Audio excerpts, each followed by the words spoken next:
So my introductory slide here, obviously, I entitled the talk, "The Form is in the Code," because as an artist, I'm particularly interested in form, more three-dimensionally form. So I'm at the kind of the sculptural end of things rather than the painterly end of, or two-dimensional end of things. And then further to that, you can see down the bottom, I actually, I call myself an artist potter, and I'll talk about this in my talk. I, am very happy, and I define myself as a potter. I make pots, but as I say, they are very sculptural pots. And then within that, these three kind of videos that are running at the moment, I think help illustrate kind of where my thinking is within all of this. There's kind of a real interest in natural form and natural growth and how nature works, a strong evolutionist. And then at the same time, really kind of interested in making and how human beings have this will to make stuff, the will to form. So that is me throwing on the left-hand side. And then in the middle, trying to bridge this across as to why I've kind of got involved in computers, is as to how computers can be used to give insight to this link between, natural growth on one side and our personal natural growth on the other side. Okay, so before we kind of get into my more sculptural work, the work I prefer to do, as I say, to try and sort of also just introduce a little bit about, kind of how one makes your way within being an artist. It's as it's a well-known fact is so often as a young person, they say, oh, you'll never make a livelihood as an artist. And it's not easy. I'm in a situation now where I spend my time doing my sculptural pots, but it has taken, kind of 40 odd years to get to this position. And so for a good, 20, nearly 30 years, I suppose, I made what's on screen at the moment is domestic wear as a bread and butter line. Now, I'm not saying this is a good way of earning your livelihood, because what happens is I then got defined as this domestic wear potter. And then when I wanted to make sculptural pots, people were confused. They were saying you do both. But anyway, this is what worked for me. I wanted to be hands-on, working in the studio. I always did a bit of teaching as well, but I never wanted to become a full-time teacher. I just saw with, with friends and other people who went into teaching, they in some ways became very comfortable with teaching and then probably never quite got back into the studio, or they sort of did work around their teaching. But, being, creative, producing stuff was my first love. And so this was it. So, as I say, this was kind of a small business I had, and I treated it more as a business, whereas my sculptural pieces, I should treat them as a business, but I'm not very good at that. I make them because I want to make them, whereas this range of work was made, very much thinking how it fits in the dishwasher, what sort of appeal it has, where the market is, how you market it, and so on and so forth. So, kind of, I know about all that, although I don't practice it awfully well. So while I was doing that domestic wear, so this is, I've been 3D printing for the last 10 years, as you'll find out, using computers for about the last 20 years. So this is sort of most of this work is last millennium. I would, as I say, do my bread and butter line, the domestic wear pots, and then I would try and pick up any residencies or other artistic projects around that. So this slide here represents some of that other work. So top left was actually a residency in a number of surgeries here in Suffolk. I live in Suffolk. The proposal there was to be artists in residence in the surgery. And I was making pots in response to the sort of condition of patients. I would have discussions with patients and then try and give them, a visualization of their state of well-being. So it's working with asthma patients, depressed, people who've been through a period of depression, people who've been through heavy surgery. And we, you'll gather, I very much work around the idea of the pot as a body. And so, in the medical sense, working in surgeries, the pot was a good analogy for opening these discussions. Middle top was collaborating with a book artist. For many years I did this, and I think collaboration is a really interesting way of working, but you need to choose your collaborators. And then the other thing is as to quite what that level of collaboration is. That certainly working within a digital field, I tend not to collaborate, although I get asked to collaborate quite a lot. And it's not uncommon for a team to come together, and within that collaboration, the strengths, someone might be better on software and somebody else, somewhere else, and so on and so forth. This working with a book artist, we were just two artists working together, and the outcome was greater than any one of our works. And I think that was really interesting kind of collaboration. That other kind of collaboration where it's kind of team collaboration, it's because you need some extra skills. And I'm the kind of person who wants to sort of do it all on my own, for good or bad. Anyway, top right was another residency, and this was on a pathway. So, for a 6 months period, I was a resident on the pathway. Now, a lot of the time with these residencies, you will have educational work to do as well. And so that was then working in school groups and working with archaeologists.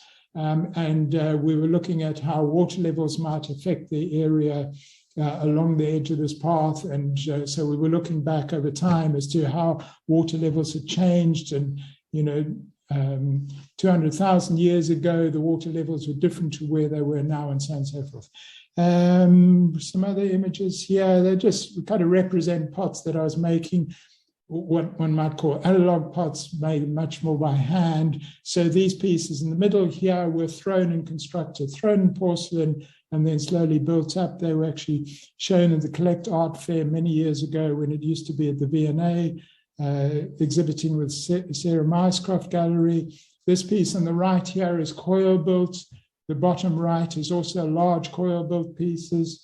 And I sort of flag up that coil building in that, all of this, between throwing and coiling, I, over the years, gained a real knowledge of how to work with clay and how to build objects in clay. And so that was really useful when it came onto the 3D printing. Working with other people who were doing it, they said, oh, you got up to speed very quickly. And I said, yeah, it's because I understand the nature of clay. I understand how clay dries and how, wet it needs to be or dry it needs to be, and so on and so forth. So that tacit knowledge is really kind of useful all the way. So a little bit more kind of history here. Back 1999, I think this is what really kind of got me into using computers. And that is, I got a residency along with 10 other, visual artists, a real mix of artists, to produce a CD-ROM. So the library services said, okay, so this is pre-internet days. It's that they were under the impression that users would go into the library, put the CD-ROM into the computer, and then they would get this sort of multimedia experience of looking at something on screen and hearing and so on and so forth. So the premise was, hey, imagine if visual artists had access to all this equipment and what might happen. So I put in a proposal as a potter saying, okay, what might a virtual pot be? There's this whole CD-ROM, and I was working around morphology. So, you would press the first one. I pressed the screen, I didn't mean to do that. And you would get, the pot would then grow in front of you and you'd understand how forms work. The screen on the right here was about sound. And that is, all of these pots here are virtual pots. They're not real at all. They've just been created in 3D modeling packages, and the surface has been rendered onto it. And I'd give you a teaspoon, so the user using the CD-ROM would then knock on the pot and you'd hear the sound of what it could be. So, if you go into an exhibition, you can't pick up a spoon and start knocking on the objects to hear what the sound of, say, an earthenware pot might be, or a porcelain pot. And so in this multimedia mix, you're managing to actually talk about the material we're using in not a real way, obviously, because it was a virtual experience, but in a grander way than you could just in an exhibition. Anyway, this just kind of pricked me as to what you could do with this tool set. What was, of real fascination for me was the 3D modeling. As I said right at the beginning, I'm a kind of three-dimensional person, sculptural person. And when I got into the 3D modeling, I was managing to kind of explore forms, make shapes that I just otherwise wouldn't make in the studio. So this was a residency out in Gullegar in Denmark. And my proposal to that was to explore, 2002, as you can see, 3D modeling programs as a drawing package. So normally, I don't know how you guys think, but I'm a visual thinker. I don't think through words necessarily. I would use a sketchbook, like one does, and you would sort of think through sketching, and then one sketch would go on to the next. Now imagine if those sketches could be three-dimensional on screen, and you could pull them around and distort them. And that's what I was doing. I was using the 3D modeling program, not as a design package. And I think that's why, so many people sort of are misguided anyway, is they think of it just only as a kind of drawing package or modeling package. And I'm saying, hey, no, it is a thinking tool. You can get onto these packages, and once you become fluent when working with them, you can then start drawing shapes. And what's going on here is I've actually just drawn one simple shape. And then I've copied that because that's very easy to do in a computer, as you know. And then I've translated it in the X, Y, Z directions. So, flipping them. Now, you might mentally be able to do that in kind of in your head. I don't know.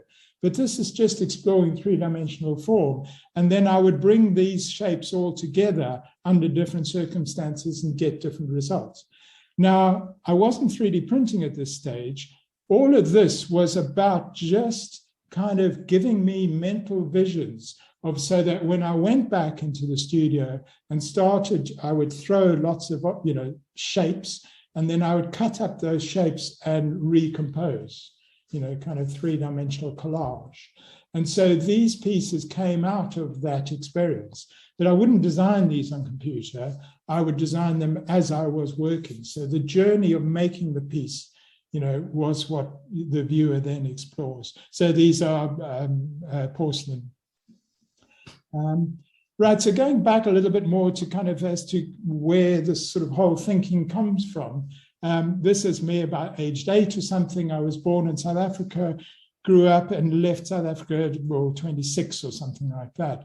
But there were two really kind of central things there. That one, my dad worked in the wildlife area, in wildlife preservation, and this rhinoceros is not dead, it's been immobilized for translocation because he was involved in the Save the White Rhino project.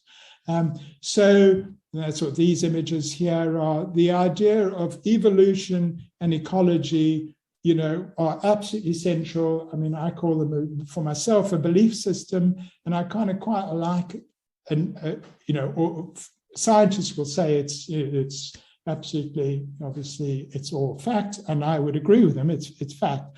But I do, within a human sense, like to call it a belief system, because then I can put it aside, make it, compare it with other belief systems.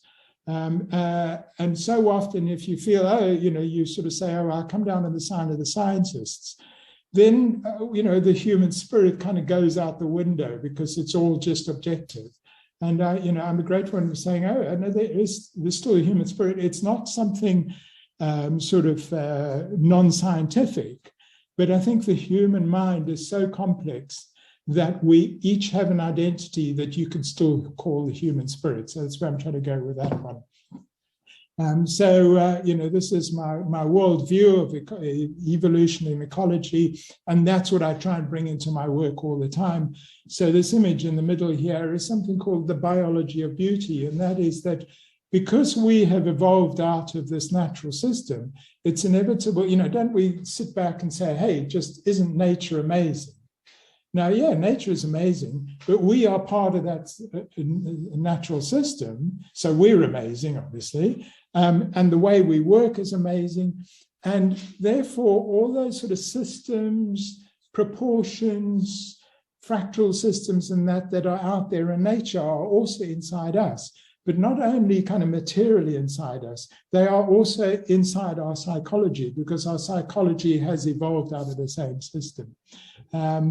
And so the bottom left image is really just to remind myself to say I'm kind of really interested in this area of obviously art and science.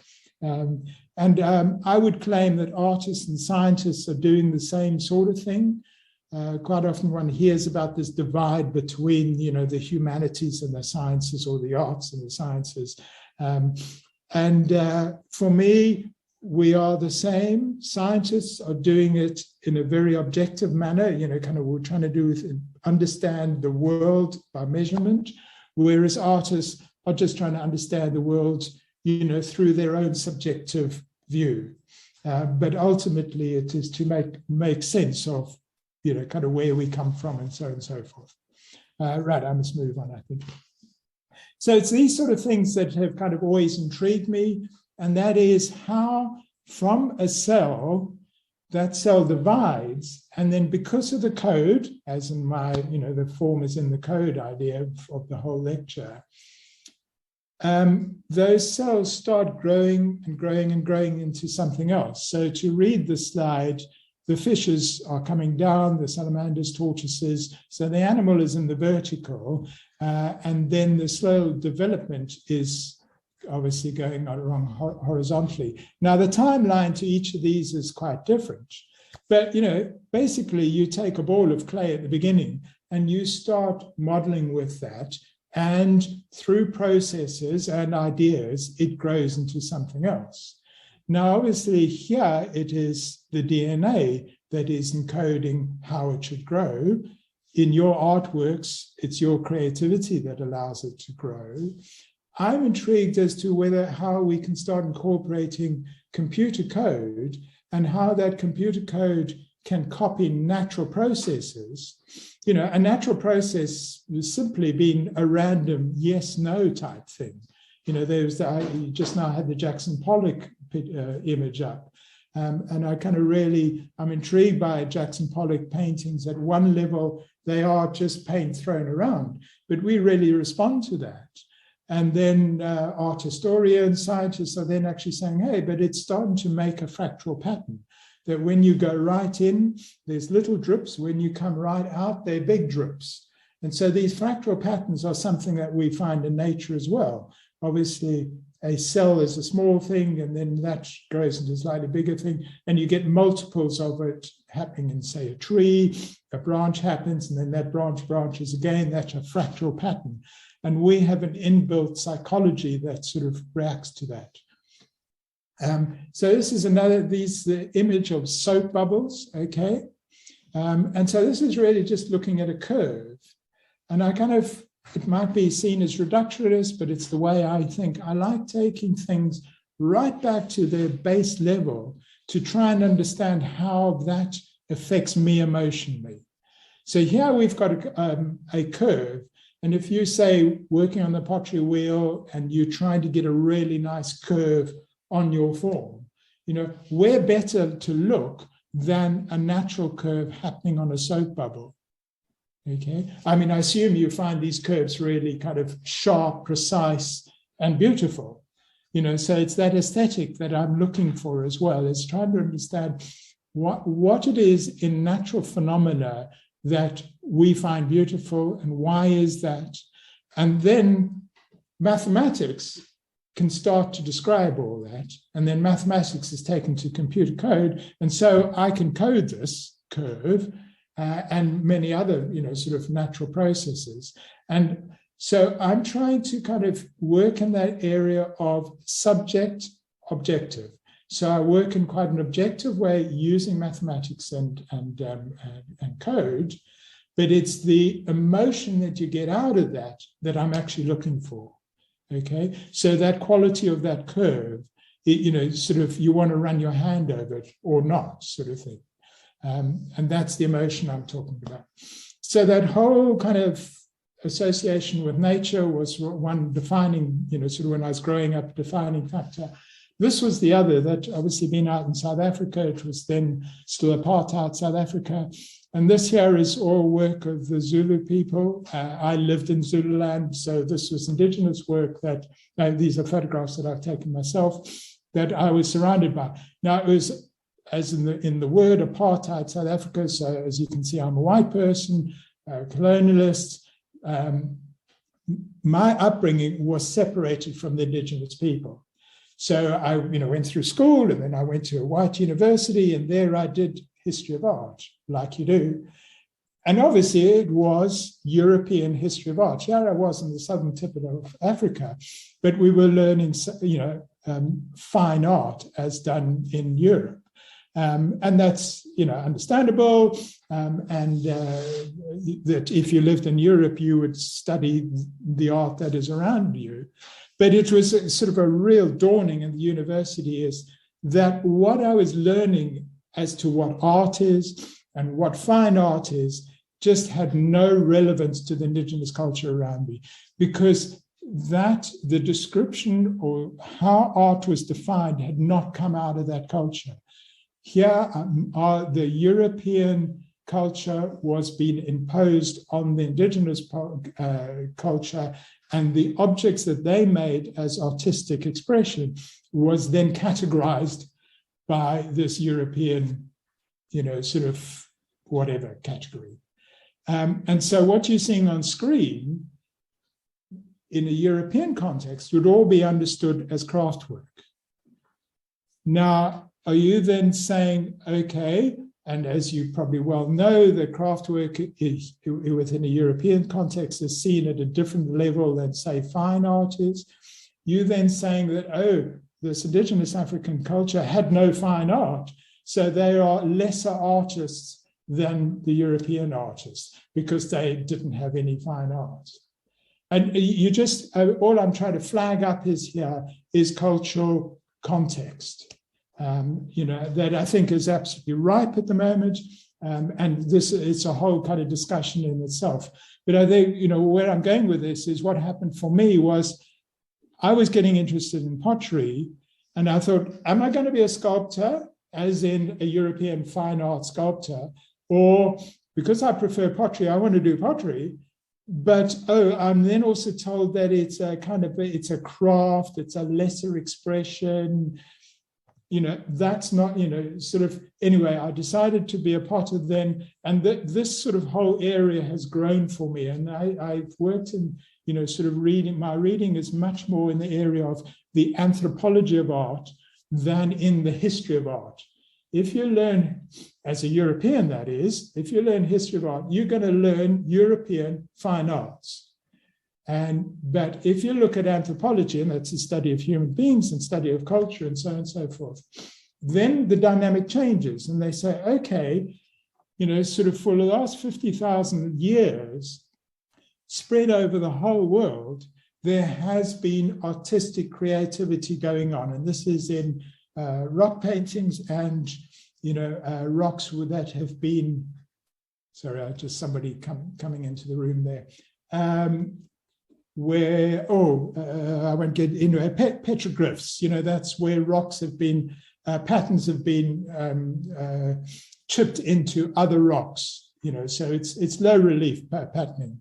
But the essence of it is here we've got a global map and you've got artwork being produced the world over and for millennia and centuries. And so I think we need to take a very different look as to kind of what creativity is within society and not get hung up by European fine art. That, excuse my cynicism, is so connected with the marketplace at the moment that, it's, I want to say it's laughable, but anyway. So, I've gone down this route of what I call the language of pots, and that's as a potter, I've said, okay, I want to treat the pot as a sculptural object, like a European might treat a piece of sculpture. And so I'm not saying that, I'm not coming from, the craft point of view saying, oh, this is the technique of how it's made and this is the material. That is all absolutely important. I mean, all of this work in front of you is absolutely beautifully crafted. But if you're a sculptor, you would stop and say, okay, what are the dynamics behind this? What's the whole context for this? So here you've got some African pots. Some of these are made for medicine, where you would blow into it and apparently it would take away your cough and things like that. So those are African pots, South American pots, Fijian pots. These are very early European pots. That the figurative aspect of it is what I'm really interested in, is how we see ourselves in the objects that we make, and how we can use the metaphor of the container. The metaphor is the container, us as containers, and the container.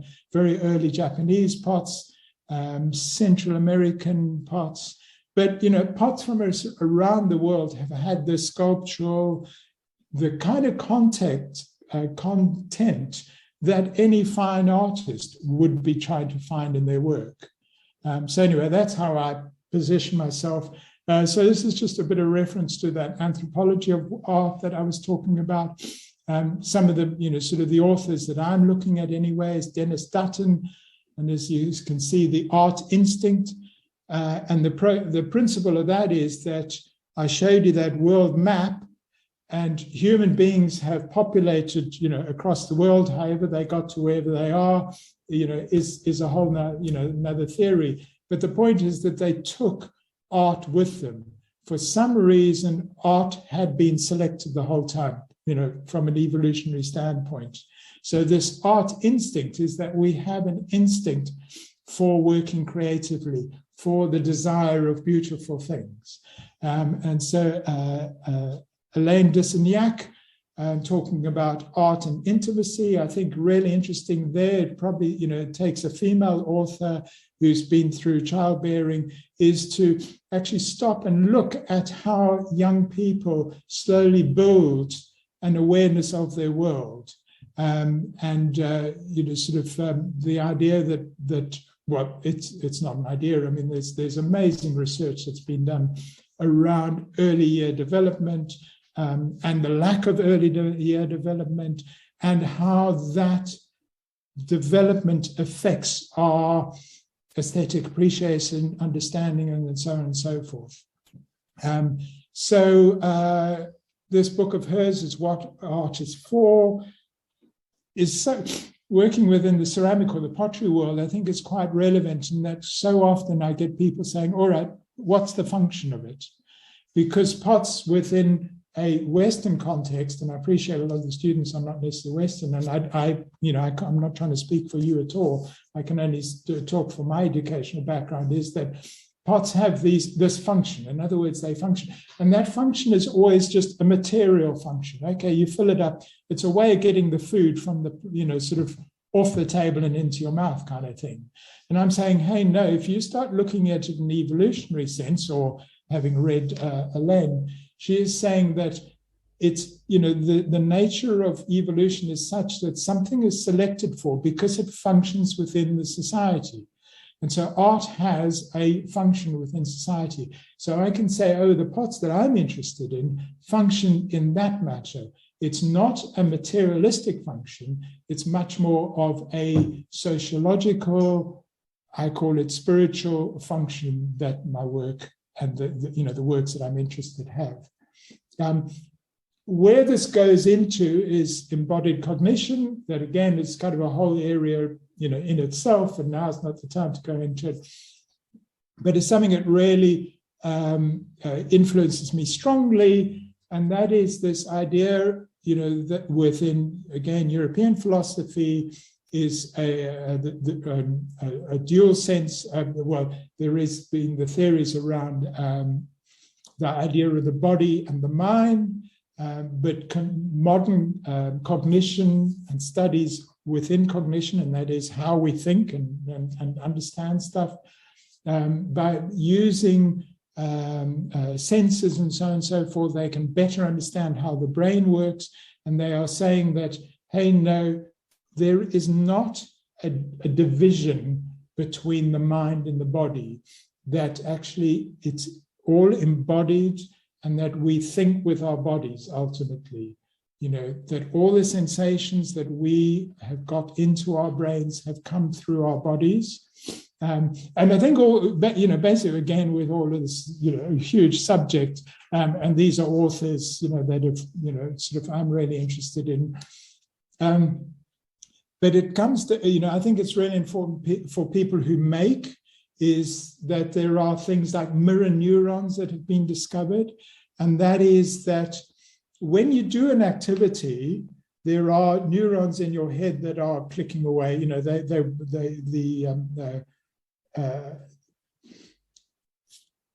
However brains work. But anyway, there's activity in those areas. Now, a mirror neuron happens that you can see something and you have a sympathy with it, although you might not be doing it, and you get the same sensations in your brain as to where that was happening. So you can start to read what's going out on the world is because the physical experiences you've had yourself. And as I say, this is where I think things, the whole embodied area of study gets really interested in making and so on and so forth. Right, I must move on. So a bit more back to myself. These obviously images from kind of in and around my studio. So, this is what my coding looks like. I learned myself to code, and it was that interest in natural codes and what DNA and that sort of stuff, and seeing how, at a very basic level, that scientists were being able to mimic what nature was doing within code. So you've seen birds flocking, that idea of them moving through the air, and murmurs of birds and so on and so forth. Well, there's a simple algorithm that can be written, and you can get pixels to do exactly the same thing on the screen. And so you can get to understand nature that much more through your computer coding. And it's that sort of area that I'm kind of intrigued by.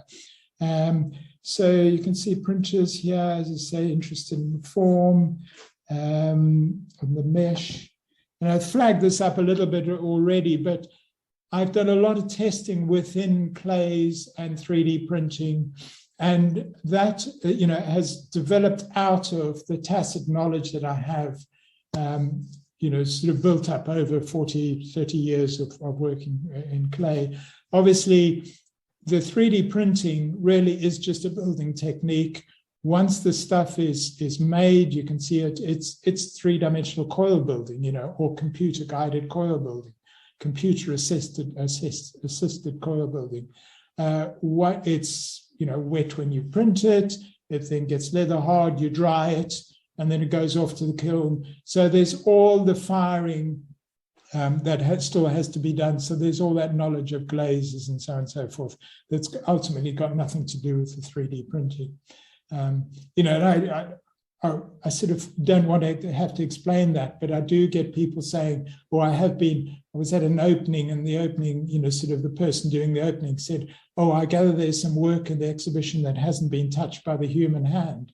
And I assumed they were referring to my work because it had been 3D printed. And I'm left thinking, but it's glazed work. It's, all the 3D printing, it's been finished off by hand. The clay has been mixed by hand.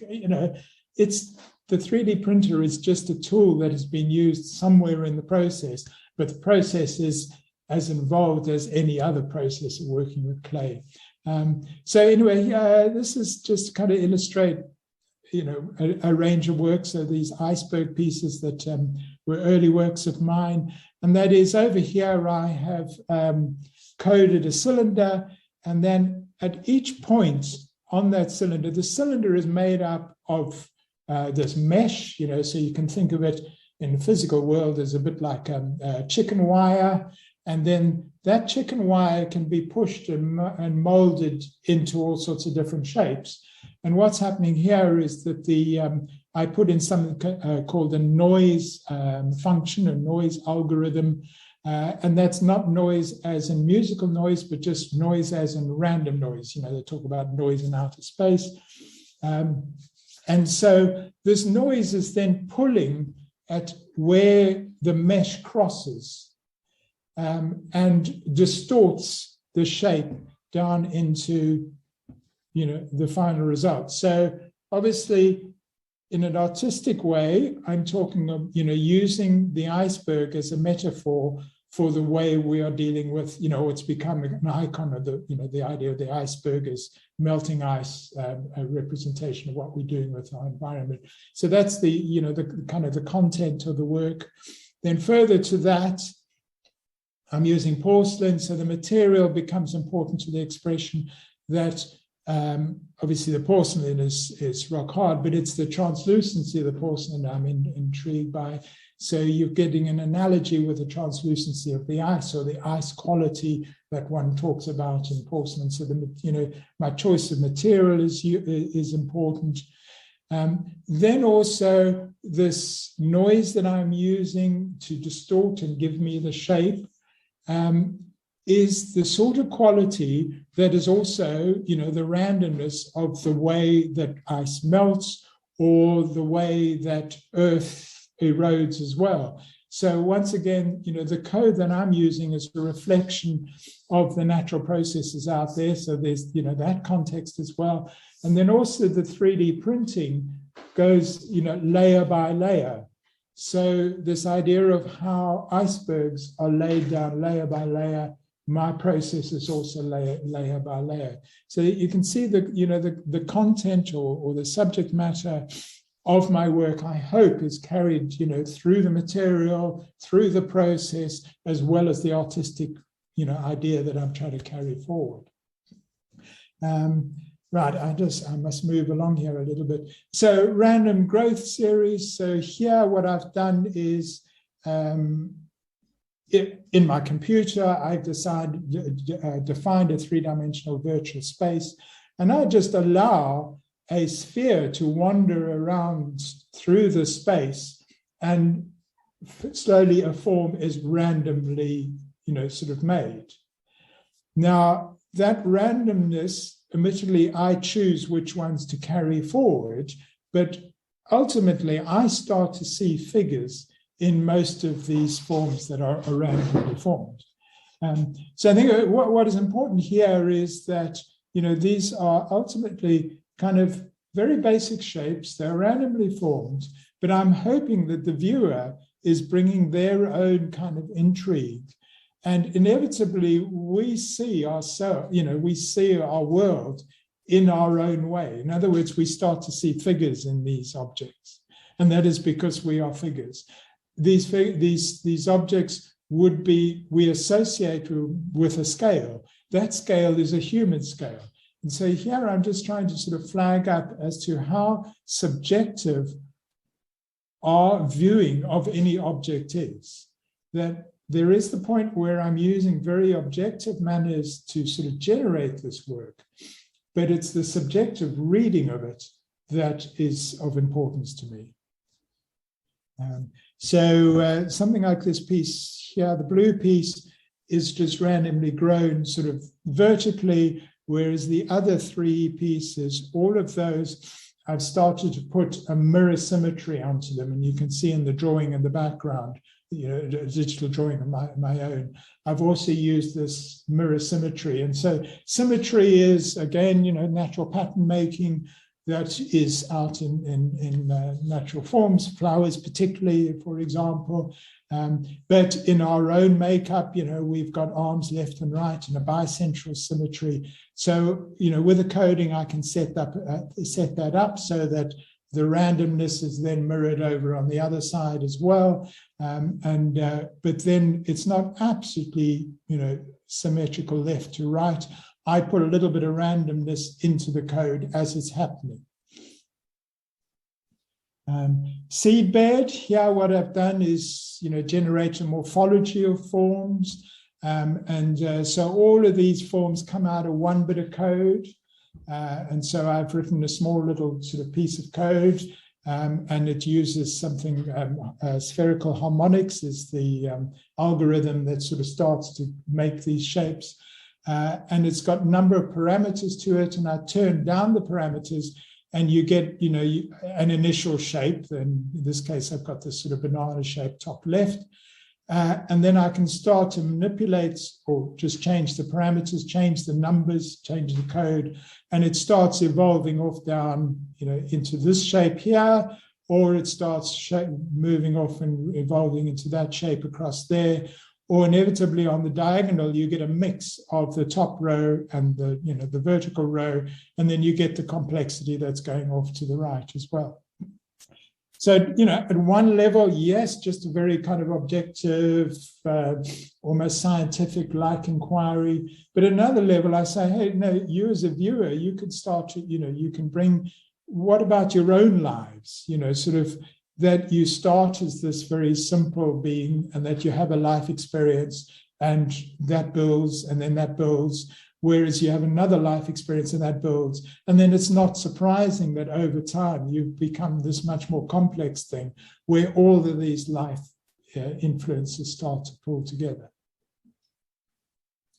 Sound systems, I don't have time to talk about these now. And if you are interested in sound and form and so on and so forth, there is I have YouTube, like one has, and there is a short video there illustrating more about this. But in essence, what I've done here is I've taken the sound and I'm thinking in virtual reality, I've coil built a pot. So the pixel is slowly coiling, from base going up like you would with clay.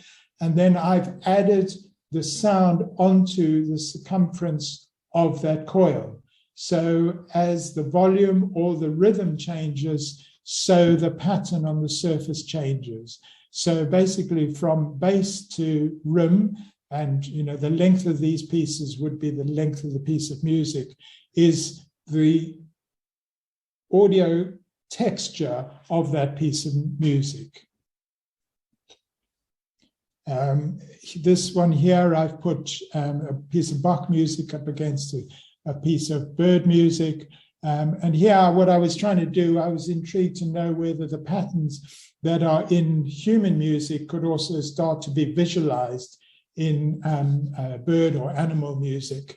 But there's a lot more, this needs a lot more exploration. I wasn't managing to find really obvious pattern making there.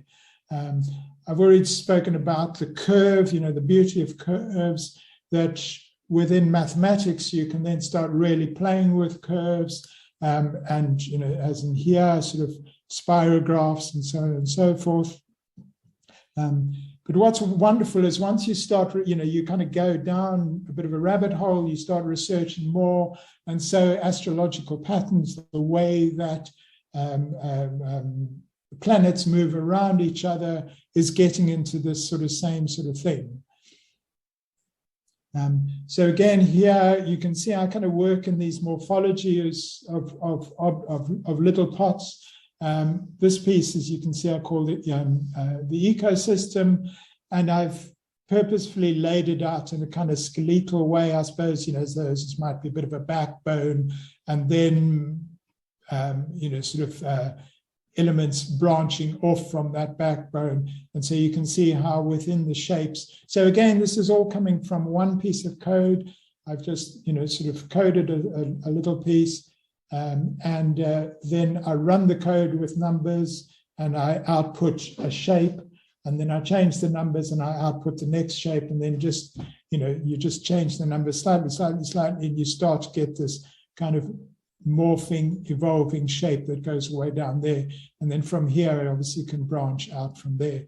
So again, sort of like the seed bed, quite objective at one, but then I'm saying, hey, within, we tend to think of ecology as something out there in nature, the balance of ecology, how one thing grows with another thing, and how they're interrelated, how nature is interrelated, and so on and so forth. And we hear, global warming, how we must do this, that, and the other. But I'm wanting to say, hey, if you want, and I agree with all of that, but if you want to try and personalize it, you think about your own, ecology of friendships.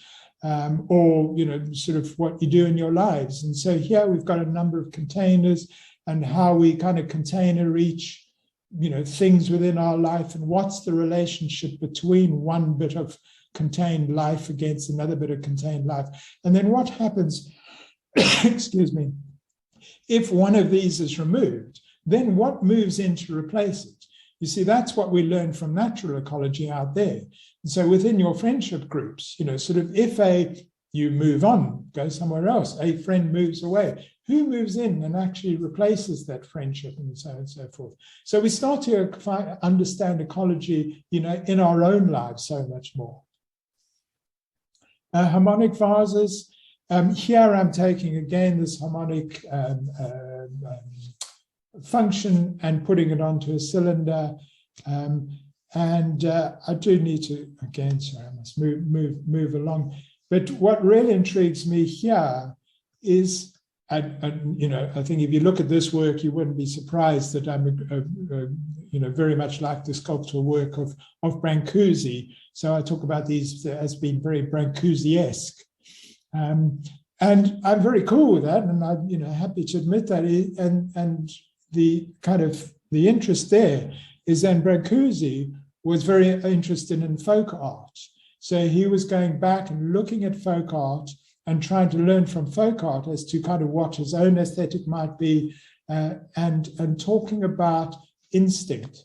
So folk art has come out of, these are people, uneducated artists doing art, and what they make is beautiful for whatever reasons. And, I would absolutely agree with him. It's because we have evolved out of all those same systems.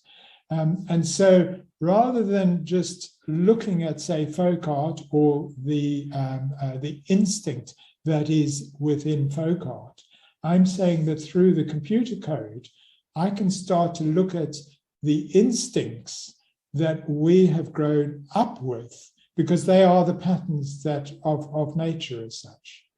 I don't know how clear that is, but I think there's this very strong correlation between what Brancusi was doing and then what's happening here with these pieces that have been computer generated and then manipulated on from there. So this is actually a group of 3 works that was in biennial out in China. So there's a group of work along the top here that I talk about, and then drawings, these ant drawings, and they were working along the lines of that, the random growth pieces I was talking about, and the symmetry that I was talking about. And for those drawings, I actually, I set up a bit of code that is purely random, and it's mirrored left to right. And once I say, oh, they're my bug drawings, all you can see is bugs. Although at another level, they are just randomly generated. So it's playing with our perceptions of how we read the world because of embedded things in our psychology. And then anthill pieces down the bottom. So the Langton's ants, I haven't got time to talk about it now, but Langton was a game theorist and looking at mathematics and so on and so forth, and out of predictability coming out of chaos. And I used his theorem, and then rather his theorem goes in 2 dimensions. I built it up to into 3 dimensions. And kind of interestingly, it starts to make anthills. And that was the theme of the area of that I was working in. So then these were the anthill pieces that I'd done, separate from the Langton ant pieces. And now the coloration that you're seeing in here is the color of the clay. So I got my 3D printer behind me, and in actual fact, the container where the clay goes is sort of hanging inside there. In that clay container, I would pack in the black clay, because obviously it starts printing from the bottom, pack in the black clay and then going into a gray clay and then up to the white clay. So as the printer makes these pieces, the color is coming out in a graduated form. I've done a lot of teaching, and one of the projects involved actually working in glass studios as well. So I've had the chance to work between ceramics and glass. I studied at Royal College like you people are, but I didn't actually do any. I did a little bit of glass there, but I concentrated on ceramics. But what's happening here is that I'm interested in the refraction of the light coming through the glass and onto the ceramic. So I am making a form, generating a form, and then I am printing a waste mold in clay and biscuit firing it. And then the glass blower blows down into that ceramic mold. The mold can break away, so I can have undercuts and things like that. You know, this is a one-piece mold as such, but the ceramic breaks away. And then I've got this shape, you know, in a digital file, so then I can then print the ceramic, and then the ceramic would go and fit into the glass. So, you know, talking about that, the potter that I am, I'm thinking here, I've taken the idea of the glaze and distanced the glaze from the body, the ceramic body. But then, you know, a lot of Oriental glazes play with the light and the way the light goes through the glaze. And I'm doing the same thing here, but now patterning the surface of the ceramic with the refraction of the light as it goes through. And you can imagine as the light moves across these pieces, the patterning on the ceramic underneath changes as the light changes as well. But these sort of things are made possible because of the tool set that I make. Because I've got this original digital file, I can scale it, you know, and make the glass part and make the ceramic part and so on and so forth. So also working within ceramic and glass and in a more designery sense, Charlie Stern in the blue shirt got together a project out in Sweden, and he invited me in on it, and Unfold, so that's Dries and Claire of the Unfold Design Group. And for a period of time, we worked at the design school, Konstfack in Sweden, just seeing what literally we could do with clay. You know, it was a wonderful project, open-ended, clay, glass, and 3D printing. We basically on our research period, we just produced a lot of shards. And then after we had a break, and then we came back together at the glass factory out in Småland in Sweden. There we put together a group of work of much more sort of designed objects. So as I say, this was obviously a full collaboration between the three of us, or the four of us, but Unfold between two.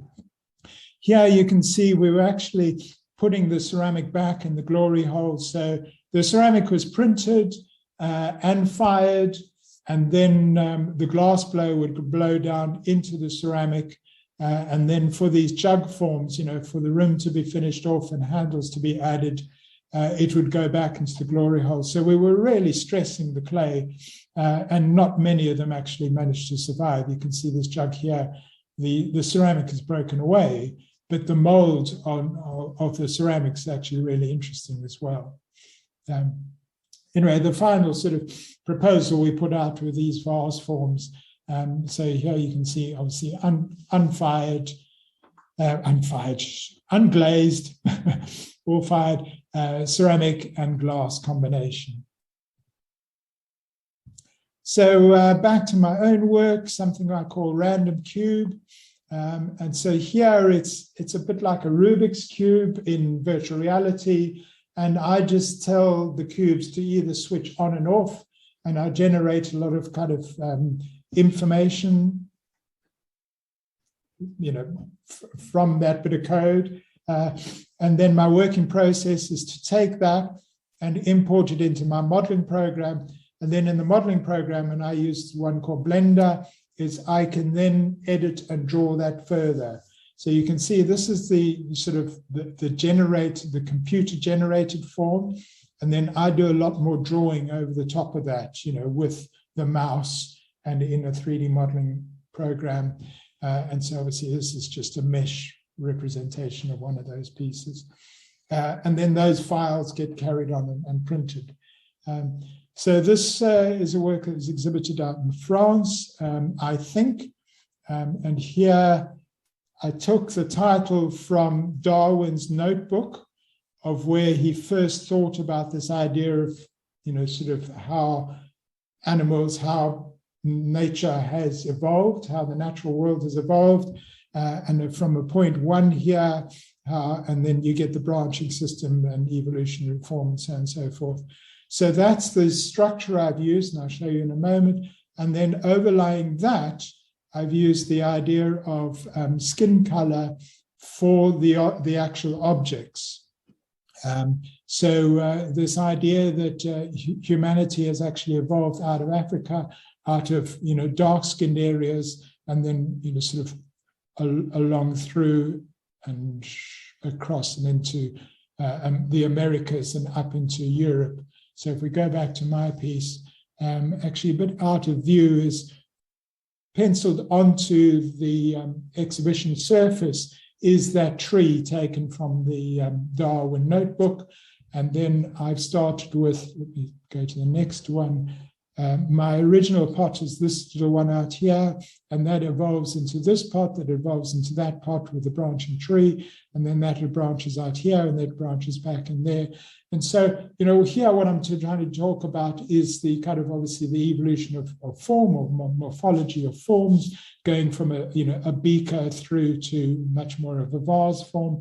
But at the same time, in my head, now this is not an illustrative sort of thing, but I'm thinking about how humanity has moved out into the South Americas and then out into Asia as well. And so, sort of I've then taken on the idea of porcelain and glazed ware in Europe and Asia and so on and so forth. So it's got a kind of historical background to it as well as a scientific evolutionary background to it.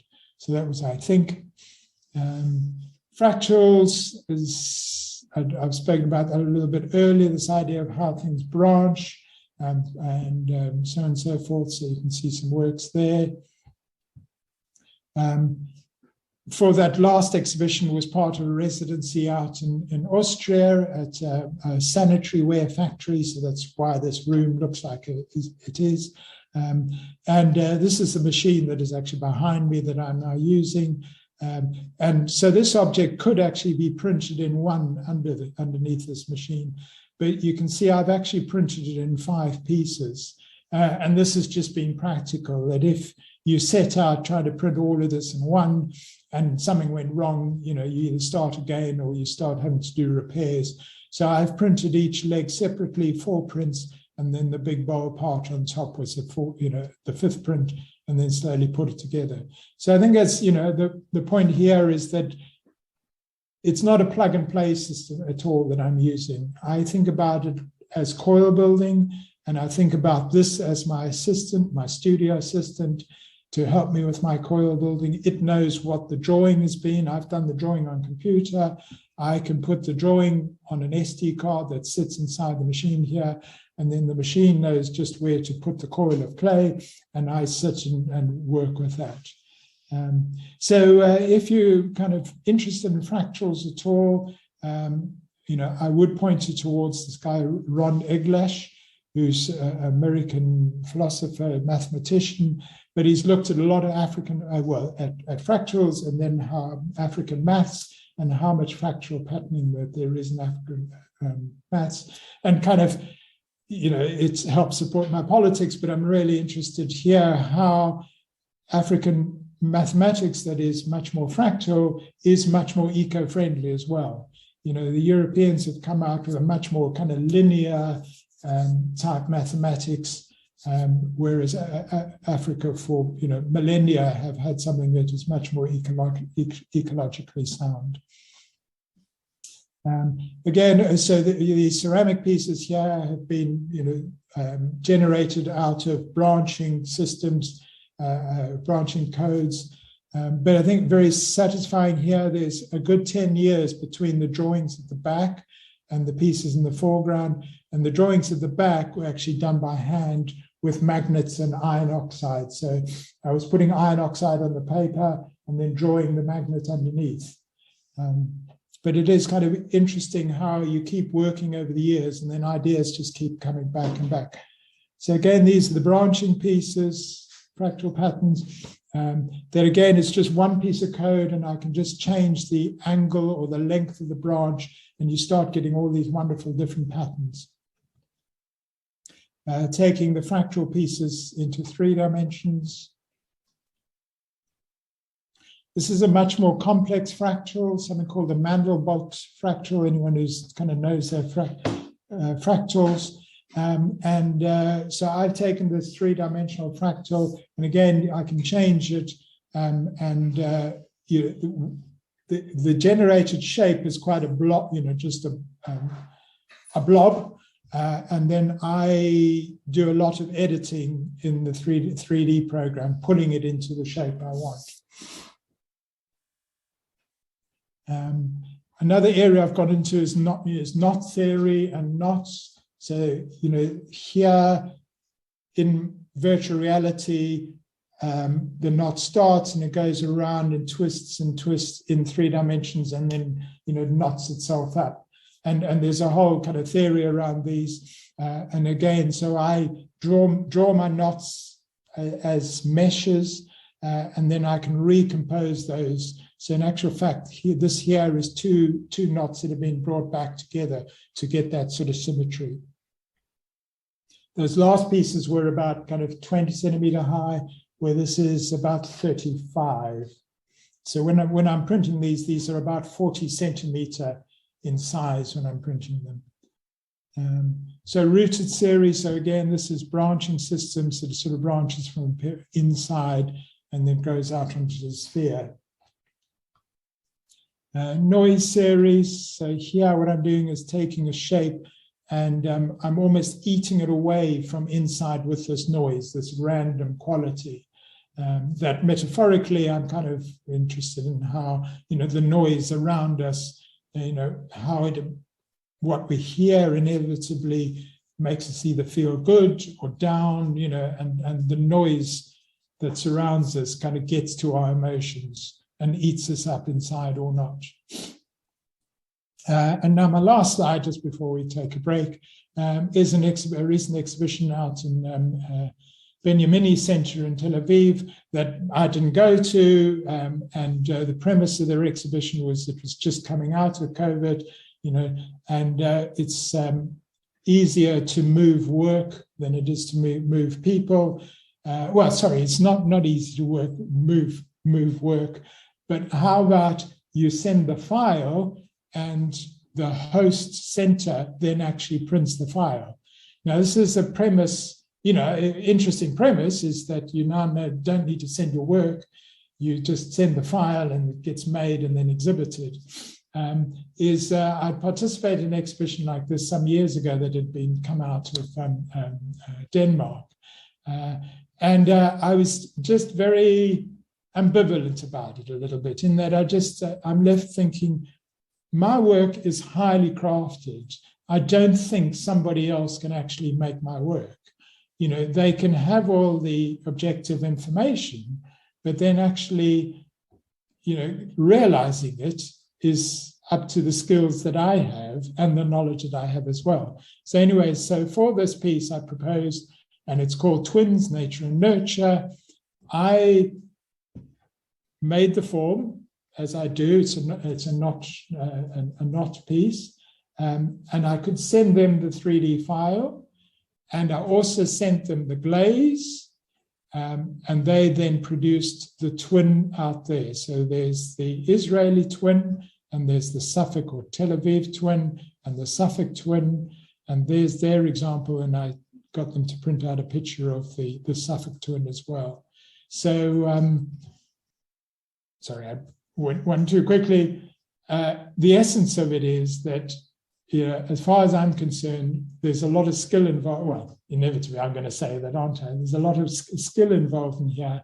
And what we're dealing with is a tool set that enables you to do new things. And I just find that really, really interesting, that I don't separate myself from tradition. I consider myself very much a traditionalist.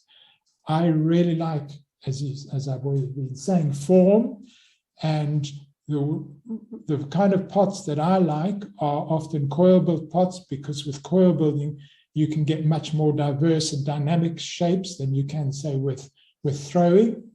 And now we've got a very sophisticated coiling machine in the form of a 3D printer that enables me to do the sort of pots that I would want to do.